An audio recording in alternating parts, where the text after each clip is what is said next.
nos quedamos viendo entonces los factores de riesgo obstétrico y quedamos que estos se clasifican en base al puntaje. Entonces, pues, por lo general el formato viene así en la mayoría de los formatos de historia clínica y los formatos de riesgo obstétrico. De hecho, hay una hoja exclusiva que sí se llama hoja de riesgo obstétrico y vienen este tipo de lineamientos. Estos son los puntajes, les dije: mayor a 3, riesgo alto, y de 0 a 3, un riesgo bajo. Tenemos entonces un semáforo que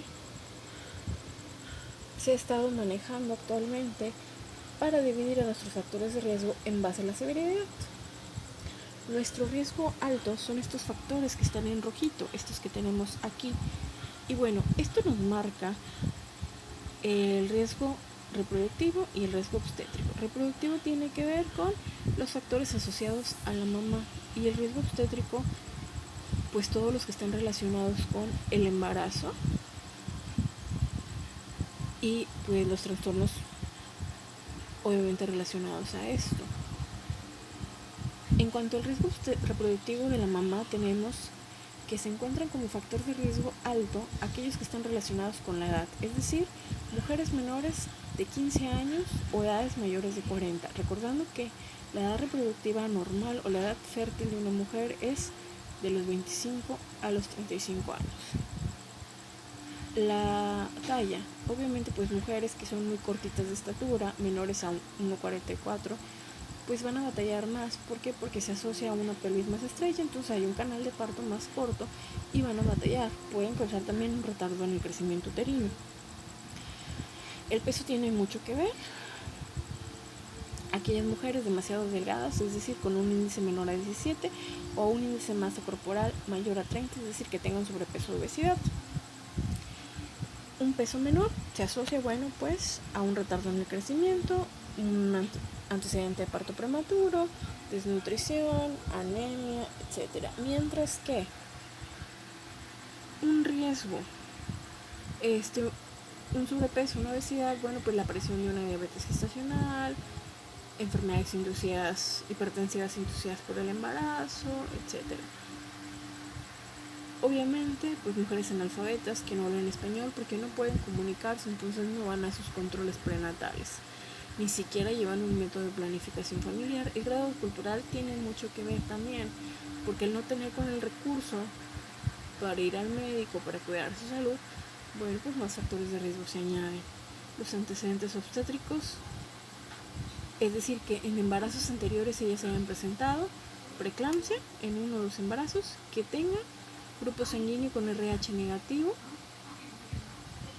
que hayan recibido transfusiones en 2 o más ocasiones, que hayan tenido 2 o más abortos consecutivos, es decir, uno tras otro, de manera espontánea, que hayan tenido también 2 cesáreas previas, con un periodo intergenésico corto. Periodo intergenésico corto significa el tiempo que hay de un embarazo al otro, que por lo general es de 1 año y medio a 2, eso es lo ideal.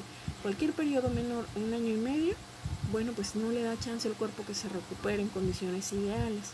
Entonces, es un útero ya lesionado y el cuerpo también disfuncional para tener un bebé, antecedentes de muertes perinatales y también cirugías pélvicas previas, así como la presencia de enfermedades crónico-degenerativas como diabetes e hipertensión. Riesgos obstétricos altos: que tengan más de 28 semanas de gestación sin cesárea previa. Pacientes que estén embarazadas con un embarazo mayor a 41 semanas, es decir, que el embarazo se haya pasado de término. Embarazos múltiples, gemelares o de trillizos. Complicaciones que se están presentando durante este embarazo actual, como por ejemplo la aparición de anemia, es decir, una hemoglobina a la hora de pedir un examen de sangre menor a 8 gramos. Que durante el embarazo, a la hora de hacer un eco, justen con placenta previa, es decir, que esta descienda. Glicemia en ayuno mayor a 125 porque se puede asociar al riesgo de diabetes gestacional. Que fumen o tomen durante su embarazo. Crecimiento uterino discordante, es decir, que no vaya a la par el tamaño del útero. con las semanas de gestación del bebé. Puede haber úteros muy grandes, pero bebés muy chiquitos y que sean menores en cuanto a sus semanas, o puede haber úteros muy chiquitos, pero bebés que por fecha de última menstruación o ecografía pues hacen bebés de semanas más grandes, que estén aumentando más de lo debido. Recordamos que una mujer tiene que engordar aproximadamente 1 kilo en cada mes. Entonces, si aumentan más de 15 kilos en el embarazo, bueno, pues mayor son las complicaciones de preeclampsia, eclampsia, diabetes. Igual, la aparición de trastornos depresivos, una depresión gestacional, porque puede llevar a una depresión mayor, una depresión postparto, y que se pierda este vínculo materno-infantil. Obviamente pues hay datos de alarma que son los que vamos a ver más adelante.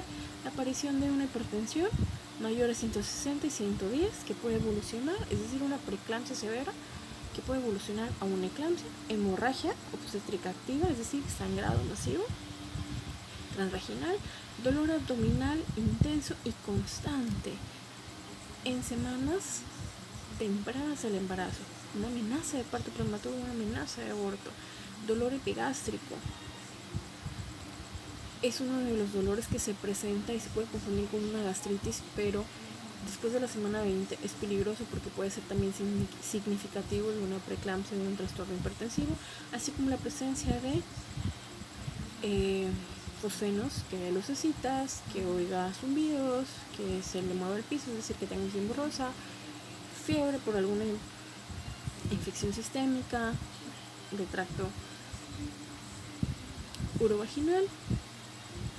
Les digo, la amenaza de aborto, la amenaza de los movimientos, ausencia de movimientos fetales. Por lo general en 2 horas debería de moverse su bebé de 10 veces o más, 6 veces, 8 veces, 10 veces. ¿Qué pasa? Que hay momentos que los bebés no se duermen, o sea, no se mueven porque están dormidos. Pero bueno, los bebés deberían de dormir más o menos de 20 a 40 minutos, no más. Si pasan 2 horas y el bebé no se mueve o no se mueve como debería, bueno, pues eso es un dato de alarma, porque los bebés tienden a ser muy activos. A la hora de hacer exámenes de sangre, bueno, encontramos una glicemia elevada, arriba de 200, cuando lo normal es de 80 a 100. Datos de proteinuria en orina mayores a 5 miligramos, es decir, 2 cruces en una tira reactiva, cuando lo normal es que ni siquiera haya fuga de proteínas en la orina, porque las proteínas son moléculas demasiado grandes para pasar por el tracto urogenital.